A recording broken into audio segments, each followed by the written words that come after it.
নমস্কাৰ বন্ধু বান্ধৱীসকল স্বাগতম জনাইছো টুজব চেনেলৰ অন্য এটা গুৰুত্বপূৰ্ণ ভিডিঅ'লৈ। টুজব চেনেলৰ জৰিয়তে আমি অসম তথা ভাৰতৰ চৰকাৰী বেচৰকাৰী চাকৰি বিজ্ঞাপন আলোচনা কৰোঁ। আজিও ঠিক তেনেধৰণে অসম চৰকাৰৰ এটা বিশেষ বিজ্ঞাপন লৈ আপোনালোকৰ ওচৰলৈ আহিছোঁ। বিজ্ঞাপনটোৰ সবিশেষ বিতংকৈ জানিবলৈ ভিডিঅ'টো শেষলৈকে চাব। বন্ধু বান্ধৱীসকল, আপুনি যদি আমাৰ চেনেলৰ প্ৰথমবাৰলৈ আহিছে তেন্তে চেনেলটো ছাবস্ক্ৰাইব কৰি দিব। বন্ধু বান্ধৱীসকল, আহক ভিডিঅ'টো আৰম্ভ কৰোঁ।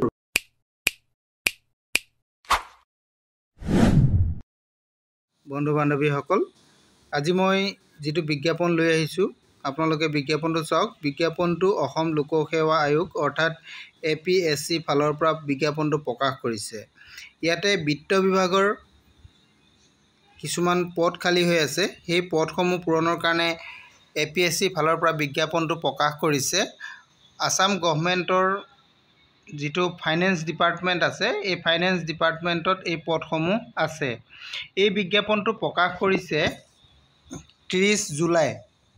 আপোনালোকে চাওক, এইটো 30 জুলাই তাৰিখে 30 জুলাই 2024 তাৰিখে বিজ্ঞাপনটো প্ৰকাশ কৰিছে।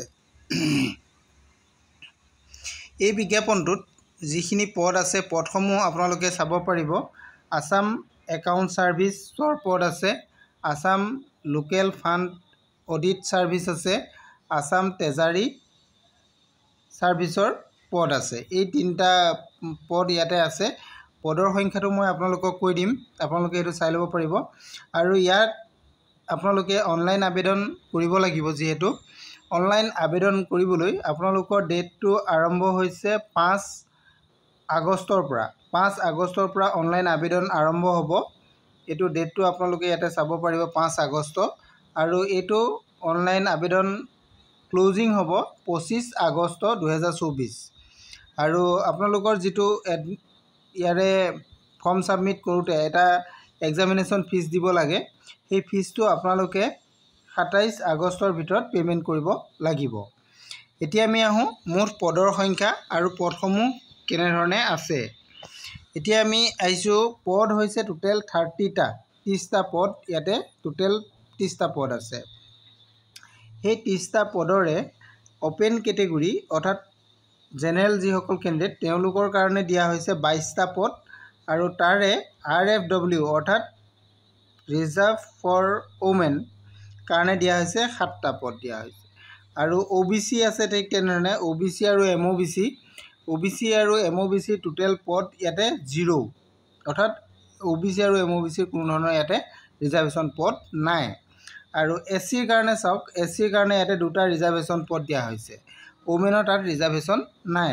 আৰু ST প্লেনৰ কাৰণে ইয়াতে টোটেল 4টা পদ আছে, তাৰে এটা পদ ওমেন ৰিজাৰ্ভেশ্যন দিয়া হৈছে। আৰু ৰিজাৰ্ভ ফৰ ST হিলছৰ কাৰণে দিয়া হৈছে 2টা পদ, ইয়াতে ওমেন ৰিজাৰ্ভেশ্যন নাই। টোটেল ইয়াতে পদ হৈছে 30টা, তাৰে 8টা পদ ওমেনৰ কাৰণে ৰিজাৰ্ভেশ্যন দিয়া হৈছে। এইখিনি আপোনালোকে পদকেইটাৰ বিষয়ে জানিলে। এতিয়া আমি আহোঁ এই 30টা পদৰে কি যিহেতু আমাৰ পদ 3টা আছিলে, 3টা পদৰ কোনটোত কিমানটা পদ আছে আমি চাওঁ আহক। যিটো একাউণ্ট ছাৰ্ভিচৰ পদ আছে, নম্বৰ 1 একাউণ্ট ছাৰ্ভিচত আপোনালোকৰ পদ আছে, আপোনালোকে চাওক, এইটো একাউণ্ট ছাৰ্ভিচত আছে 12টা পদ আছে ইয়াতে। আৰু আসাম লোকেল ফাণ্ড অডিট ছাৰ্ভিচত যিটো আছে, অডিট ছাৰ্ভিচত আপোনালোকৰ 12টা পদ। আৰু আপোনালোকৰ একাউণ্টেণ্ট, ছিনিয়ৰ একাউণ্টেণ্ট, ট্ৰেজাৰী যিটো পদ আছে সেই পদ আছে 6টা পদ ইয়াতে আছে। টোটেল আপোনালোকৰ পদ হৈ গ'ল 30টা পদ। এইকেইটা আপোনালোকে বুজি পালে। এতিয়া আমি ইয়াৰ কাৰণে কি কোৱালিফিকেশ্যন লাগিব, কেনেধৰণে এপ্লাই কৰিব লাগিব, আমি এইখিনি বিষয়ে জানো আহক। এই পদসমূহৰ কাৰণে কোৱালিফিকেশ্যনটো আপোনালোকৰ ইয়াতে দিয়া হৈছে চাওক। Minimum educational qualification of a candidate shall be a graduate from a recognise university by the গভৰ্ণমেণ্টৰ আণ্ডাৰৰ ৰিকগনাইজ ইউনিভাৰ্চিটিৰ পৰা আপোনালোকে যদি গ্ৰেজুৱেশ্যন কমপ্লিট কৰিছে, অৰ্থাৎ BA BCom বা BSc কমপ্লিট কৰিছে, তেনেহ'লে আপোনালোকে এই পদটোৰ কাৰণে এপ্লাই কৰিব পাৰিব। আপোনালোকে এইটো গম পালে। এতিয়া আমি আহোঁ এই পদৰ কাৰণে আপোনালোকে যেটো এক্সামিনেশ্যন ফিজ আপোনালোকে পেমেন্ট কৰিব লাগিব ফিজটো আমি কিমান হ'ব চাই লওঁ আহক ইয়াতে ফিজটোৰ কথা দিয়া হৈছে যিসকল জেনেৰেল কেটেগৰী হয় তেওঁলোকৰ কাৰণে দিয়া হৈছে টোটেল 297.20 रुपीस पेमेंट কৰিব লাগিব আৰু যিসকল SC ST OBC MOBC candidate হয়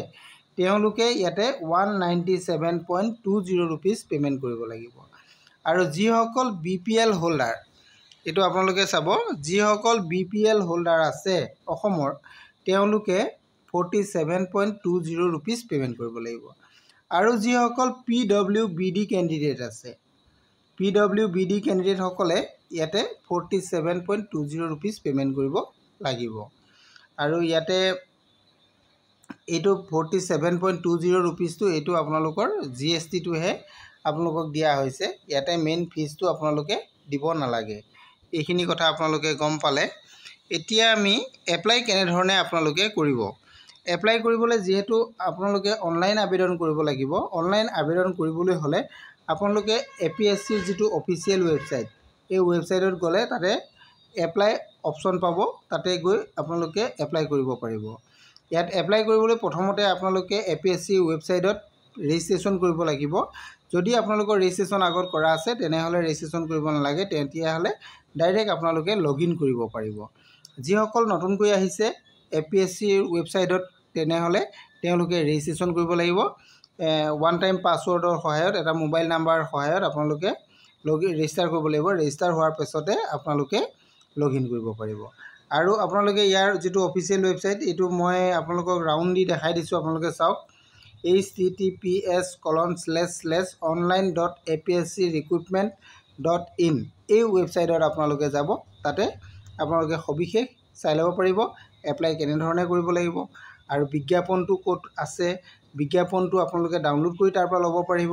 আৰু অনলাইন অপচন আপোনালোকে পাব তাতে আপোনালোকে অনলাইন আবেদনো কৰিব পাৰিব এইখিনি অনলাইন প্ৰসেস খিনি দিয়া আছে অনলাইন প্ৰসেসত আপোনালোকৰ ডকুমেন্টছ খিনি কি দিয়া দিব লাগিব আপোনালোকৰ এইখিনি কথাও ইয়াতে উল্লেখ আছে সাইজটো আপোনালোকৰ যেহেতু ইয়াতে অনলাইন আবেদন কৰিবলৈ হলে ফটো আৰু সিগনেচাৰ আপোনালোকে আপলোড কৰিব লাগিব ফটো আৰু সিগনেচাৰ ইয়াতে দিয়া আছে ফটোৰ সাইজটো আপোনালোকক ইয়াতে দি দিছে ম্যাক্সিমাম 200 KB ভিতৰত হ'ব লাগিব আৰু যেটো সিগনেচাৰ থাকিব সিগনেচাৰটো আপোনালোকৰ 200 KB ভিতৰত হ'ব লাগিব এটো আপোনালোকৰ ডকুমেন্টছৰ সাবমিট কৰাৰ আগত যিখিনি আপোন ডকুমেন্ট দিব তাৰ সাইজটো আপোনালোকে এটো দিব লাগিব আৰু যেটো ফটো সিগনেচাৰটো হক আৰু আপোনাৰ ফটোটো হক আপোনালোকে ইয়াৰে যেটো ফৰম্যাট PDF ফৰম্যাট দিব লাগিব বা JPEG ফৰম্যাটত আপোনালোকে আপলোড কৰিব লাগিব তেতিয়াহে ইয়াতে ফৰ্মত একসেপ্ট কৰিব এইখিনি কথা আপোনালোকে জানিলে আৰু আপোনালোকৰ যেটো পেমেন্টটো কৰিব লাগিব পেমেন্টটো আপোনালোকে তাতে প্ৰসেসত যেতিয়া আপোনালোকে ফৰ্ম সাবমিট কৰিব সাবমিট কৰাৰ পিছতে আপোনালোকৰ পেমেন্ট অপচন আহিব তাতে আপোনালোকে গৈ পেমেন্টটো কৰিব পাৰিব আৰু যদি পেমেন্টৰ খাতিৰত আপোনালোকৰ কিবা যদি অসুবিধা হয় তেনেহলে কিবা যদি আপোনালোকৰ হেল্প ল'ব বিচাৰে তেনেহলে এটো টোল ফ্ৰী নাম্বাৰ এটা দিয়া হৈছে এই টোল ফ্ৰী নাম্বাৰত আপোনালোকে কন্টাক্ট কৰিব পাৰে কন্টাক্ট কৰিব পাৰিব আপোনালোকে ৰাতিপুৱা 10 বজাৰ পৰা আবেলি 6 বজাৰ ভিতৰত আপোনালোকে তাত কন্টাক্ট কৰি ল'ব পাৰিব যদি তাতে কন্টাক্ট নাম্বাৰ নকৰে তেনেহলে আপোনালোকে এটা ইয়াতে পেজ দিয়া আছে ইয়াতে গৈ আপোনালোকে হেল্প ল'ব পাৰিব এটো অপচন দেখিছে আপোনালোকে ওয়েবসাইট এটা আছে এটো হেল্প ডেস্ক ওয়েবসাইট হয় ইয়াতে আপোনালোকে গৈ হেল্প ল'ব পাৰিব নতুবা আপোনালোকে এটা মেইল পাব এই মেইলৰ সহায়ত আপোনালোকে মেইল কৰিব পাৰিব 10 বজাৰ পৰা 5 বজাৰ ভিতৰত আপোনালোকে মেইল কৰিব পাৰিব এটো ওয়াৰ্কিং ডেজত কৰিব লাগিব এইখিনি কথা আপোনালোকে গম পালে এতিয়া আমি ডকুমেন্টছৰ কথাও গুটেখিনি আপোনালোকে ইয়াতে চাব ডকুমেন্টছ আপোনালোকৰ কি বস্তু লাগিব সকলোখিনি কথা ইয়াতে উল্লেখ কৰা আছে আৰু আপোনালোকৰ যিখিনি ডকুমেন্টছ আপোনালোকে আপলোড কৰিব এই আপলোড কৰা ডকুমেন্টছ খিনি আপোনালোকে সেলফ এটেস্টেড কৰি দিব লাগিব সেলফ এটেস্টেড কৰিলেহে ইয়াতে আপোনালোকৰ ফৰ্মখন কমপ্লিট হ'ব নহলে আপোনালোকৰ হয়তো ফৰ্মখন ৰিজেক্ট বুলি ক'ব পাৰে গতিকে আপোনালোকে সেলফ এটেস্টেড কৰি দিব ইয়াত যিখিনি প্ৰসিডিউৰ দিছে সকলোখিনি প্ৰসিডিউৰ আপোনালোকে ফলো কৰিব তেতিয়া আপোনালোকৰ ফৰ্মখন ভুল হোৱাৰ কোনো ধৰণৰ চান্স নাথাকে এইখিনি কথা গম পালে আৰু ইয়াতে আপোনালোকৰ এক্সামিনেশ্যন বিলাক কেনে ধৰণে হ'ব এইখিনি কথা ইয়াতে উল্লেখ কৰা আছে সাবজেক্ট ওয়াইজত আপোনালোকে এইখিনি এক্সামটোৰ বিষয়ে জানি ল'ব পাৰিব এক্সামৰ প্ৰথম যিখন পেপাৰ থাকিব এখন জেনেৰেল একাউণ্টেণ্টৰ থাকিব জেনেৰেল একাউণ্টছ ইয়াতে 3 ঘণ্টা এক্সাম হ'ব আৰু 150 মাৰ্কছৰ হ'ব আৰু ইয়াতে মিনিমাম পাছিং মাৰ্ক দিয়া হৈছে 70 150ৰ ভিতৰত আপোনালোকে 70 মাৰ্কছ পাব লাগিব এইটো পেপাৰ 1ত আৰু 2 নম্বৰ যিটো পেপাৰ 2 আছে পেপাৰ 2খনত fundamental fundamental rules and subsidy rule financial rule and treasury rule ইয়াৰ ওপৰত আহিব এই 2 নম্বৰ পেপাৰখনত ইয়াৰো 3 ঘণ্টা হ'ব ইয়াৰে মাৰ্ক থাকিব 150 পাছিং মাৰ্ক হ'ব 70